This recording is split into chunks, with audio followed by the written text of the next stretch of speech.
Hey everyone, and welcome back for another deep dive. Glad to be here. Today we're going deep on Mitnerium. Ooh, Mitnerium. It's an element that even some serious science fans out there might not know a whole lot about. Yeah, that's right. You sent in some awesome material on this, Definitely. including some excerpts from history and also the Mitnerium Wikipedia page.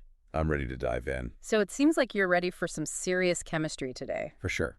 All right, so let's get to it. Okay. What makes Mitnerium so special? Well, for me, what's really fascinating about Mitnerium is that it kind of challenges what we even think an element is. Okay. Like, we're not talking about something you dig up or find in a meteorite or something. Right. This is something that we create. Exactly. It's synthetic. Yeah. It only exists because we figured out how to make it in a lab. Totally. Which I gotta say sounds a little bit sci-fi to me. It does have a certain mad scientist charm to it. Doesn't it? It does. So how do we even make Mitnerium? Well, the process involves smashing bismuth atoms with iron atoms Whoa. at incredible speeds in a particle accelerator. Okay, hold on. Smashing atoms. I need a visual here. Okay. What is that like? Yeah. So picture this. You have a stream of iron atoms just hurtling down a track at near the speed of light. Okay. And then, bam, they collide with this target that's made of bismuth. Oh, wow. It's like a microscopic demolition derby, but with much higher stakes. Uh-huh. And when these atoms collide, sometimes they fuse together and create something new. And that new thing is Mitnerium. Exactly, in this case. That is incredible. It is wild. And all of this was first done back in 1982 at the GSI in Germany. Yeah, that's right. But something I thought was really interesting looking at all these sources is that there wasn't this big drama that we often hear about with big science discoveries. Yeah, no controversy. Like, who did what first and all that. Yeah, I think that speaks to the collaborative nature of the field. Oh, wow. And maybe the daunting challenge of actually creating Mitnerium brought everybody together. That makes sense. I mean, you would have to work together on something like that. Definitely. But this whole, lack of drama thing, I feel like it also might have to do with just how hard it is to study Mitnerium. Uh-huh. It turns out that this element is, Unstable. yeah, a little on the unstable side for sure. It really is. So tell me about that. Mitnerium has 15 known isotopes, Okay. but they all decay really, really quickly. The most stable one, Mitnerium-278. Okay. It has a half-life of only 8 seconds. 8 seconds. 8 seconds. Whoa. Yeah. So if you could hold a piece of Mitnerium in your hand, it would just disappear. Not disappear exactly. Oh, okay. It would transform into other elements through radioactive decay. Okay. Think of it like a rapidly melting ice cube. Got it. The ice itself doesn't vanish, but it changes its form. Okay, that makes sense. And that 8-second half-life just means that after 8 seconds, half of your Mitnerium would have decayed into other elements. Wow, that really puts things in perspective. Yeah, it does. So knowing all that, how do scientists even begin to figure out, what are Mitnerium's properties? That is the big question. Right, because you can't run tests on something that exists for, a few seconds. Exactly. Right. You're absolutely right. It's a huge challenge. Okay. But scientists aren't completely in the dark. Okay. They can use the periodic table, Mm-hmm. which is like the roadmap of elements, to help predict Mitnerium's behavior. Oh, interesting. You see elements in the same column often have similar chemical traits. Oh, so it's like saying, okay, if Mitnerium hangs out with this group of elements, Yes. on the periodic table, it's probably going to act like them. Exactly. That's actually pretty clever. It's a really good starting point. Yeah.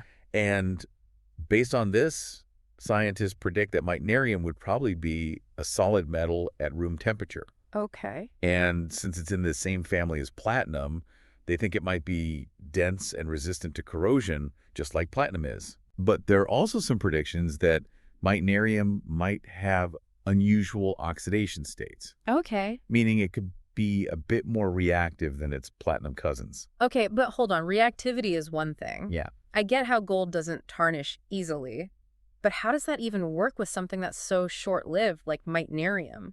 Right. If it decays so fast, can you even see those reactions? That's the million-dollar question. Right. It's incredibly difficult to study the chemistry of something that disappears in seconds. Yeah. And that brings us to one of the biggest hurdles in Mitnerium research, Which is? volatility. Okay. To really get a handle on its chemical reactions, you need compounds that can become gases at relatively low temperatures. Wait, so they're trying to find a way to basically make Mitnerium float around? Kind of. So it can interact more easily. Exactly. That sounds really tricky. It is tricky. We're talking about manipulating matter at its most fundamental level here, and the challenges are immense. This is seriously mind-boggling to me. It is a very complex element. We have this element incredibly hard to make, Yes. vanishes in seconds, Uh-huh.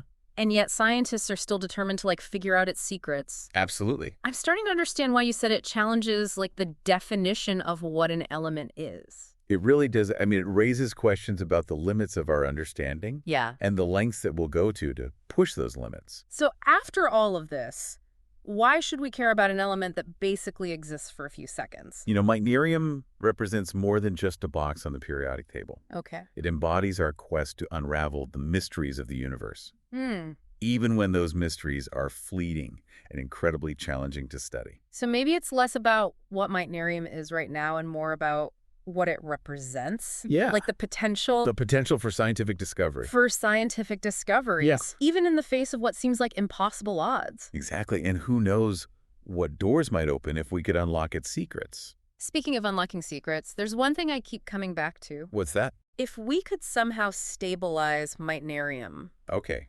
What then? that is a fascinating question. Isn't it? One that leads us into a realm of speculation. Totally. What if we could create Mitnerium that stuck around a bit longer? Right. What impact would that have on our world? That's where it gets really interesting. It does. But I think we should save that conversation for later. I agree. Let's take a moment to appreciate how much we've already learned about this really elusive element. It's pretty incredible what we do know.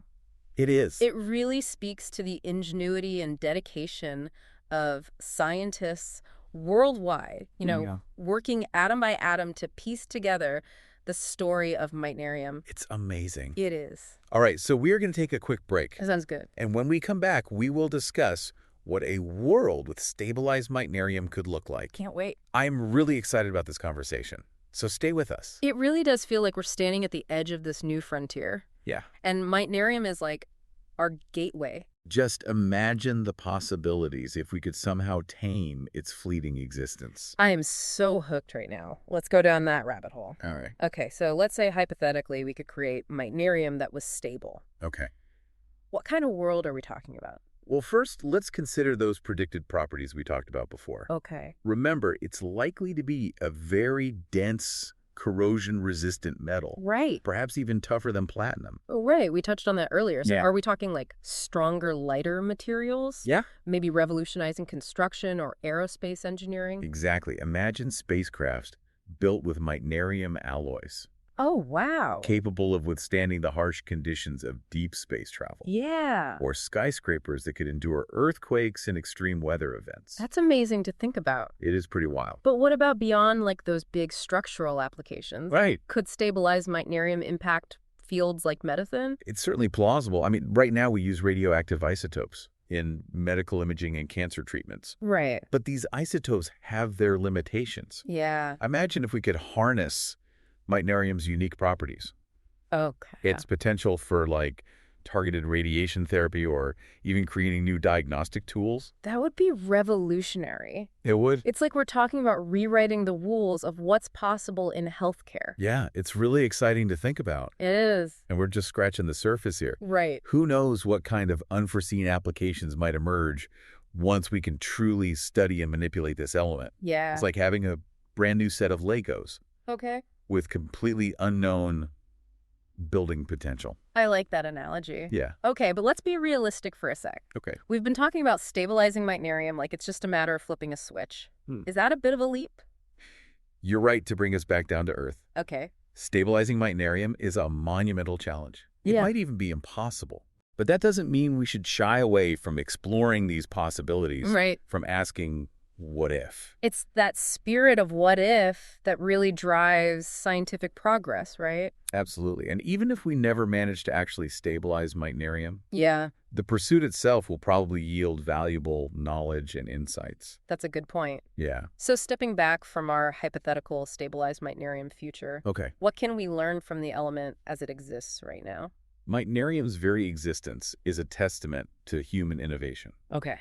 Our ability to create something totally new from the building blocks of the universe. It's like we're playing cosmic architect, Right. constructing elements that nature never got around to making. And in doing so, we're really pushing the boundaries of our understanding, Yeah. venturing into uncharted territory on the periodic table. Speaking of uncharted territory, Yeah. Mitnerium is just one of many super heavy elements that scientists are working to synthesize and understand. Uh-huh. Is there a sense that this is just the tip of the iceberg? Absolutely.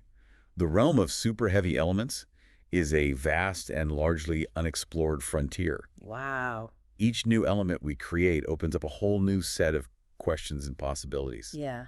It's a really exciting time to be involved in this field. I'm starting to see why you're so passionate about this. Yeah. It's more than just chemistry. It's about exploring the fundamental nature of matter, pushing the limits of what we even thought was possible. Precisely. And that brings us back to Lise Meitner, Oh, yeah. the brilliant physicist for whom this element is named. Right. Her story, like Mitnerium itself, is a reminder that science is a journey Yeah. filled with challenges, setbacks, and ultimately the thrill of discovery. It is really fascinating how the story of the element and the story of its namesake are like so intertwined. Yeah, I think so too. Both pushing boundaries, defying expectations, and leaving this lasting legacy on the world of science. It's very fitting. It is. It's a fitting tribute, wouldn't you say? Oh, for sure. To have an element so elusive and enigmatic, named after a woman who embodied those same qualities in her pursuit of knowledge. Absolutely. It makes me wonder, what would Lise Meitner think of all of this? Yeah. The element that bears her name, Right. the incredible research it's inspiring, Uh-huh. the potential it holds for the future. I suspect she would be right there on the front lines. Yeah. Eagerly unraveling its secrets, pushing the boundaries of what we know and what we think is possible. And that, I think, is the perfect note to end on. I agree. But before we do, I want to take a moment to thank you, our listener, Yes. for sending in these awesome sources and really inspiring this deep dive into Mitnerium. Thank you. It's been a real pleasure exploring these ideas with The you. pleasure was all ours. And to our listener, we leave you with this final thought. Okay. Never stop questioning. Never stop exploring. And never underestimate the power of human curiosity to unlock the secrets of the universe. Well said. And that is our show for today. Thanks for tuning in. You know, it's amazing to think we started this deep dive with just a simple question about an element on the periodic table. It is pretty amazing. And now we've gone from smashing atoms to the future of space travel and medicine. Yeah, it really shows you how connected scientific knowledge is. It does. Sometimes the most profound insights come from exploring the seemingly mundane. It reminds me of that saying, the universe is in a grain of sand. Oh, that's a good one. We started with Mitnerium, this fleeting, almost theoretical element, Right. and it's opened up this whole universe of ideas. It really is the beauty of science, isn't it? It is. It's not just about memorizing facts, it's about understanding the connections. Yeah, The why behind the what. I like that. Yeah. So, for anyone listening who might be feeling a little overwhelmed with all this information, Sure. where would you suggest they start if they want to learn more? Well, I always encourage people to start with their own curiosity. Okay. What sparked your interest in Mitnerium in the first place? Was it the name? Okay. The fact that it's synthetic? Uh-huh. Or maybe the mystery surrounding its properties? That's a great point. Start with the question that intrigues you the most, Yeah. and then follow that thread. Exactly. And don't be afraid to get lost in the research rabbit hole. Right. That's often where the most interesting discoveries happen. Absolutely. Don't be afraid to explore different perspectives and find the resources that work for you. Totally. And most importantly, don't get discouraged if you hit a roadblock. Okay. Science is a process of discovery, Yeah. and there's always more to learn. Even the most brilliant minds have moments where they feel lost or confused. That is reassuring, actually, because sometimes it feels like you need a PhD just to understand a scientific article. Yeah, that's where good science communication comes in. It does. It's our job to bridge that gap, Yeah. to make these complex topics accessible and engaging Right. for everyone. Regardless of their background. And that's exactly what we've tried to do today with this deep dive into the world of Mitnerium. It has been a whirlwind tour. It has of nuclear physics, chemistry, and even a bit of philosophy. A little bit of everything. And hopefully it spark a sense of wonder and curiosity in our listeners. I hope so. Who knows? Maybe one of them will be the scientist who unlocks the secrets of Mitnerium That would be amazing. and changes the world as we know it. It would be incredible. That's a great thought to leave our audience with. I think so too. The future of science is in their hands. It is. And who knows what incredible discoveries are waiting to be made. So thank you for joining us on this deep dive into Mitnerium. Yes, thank you so much for listening. We hope you've enjoyed the journey.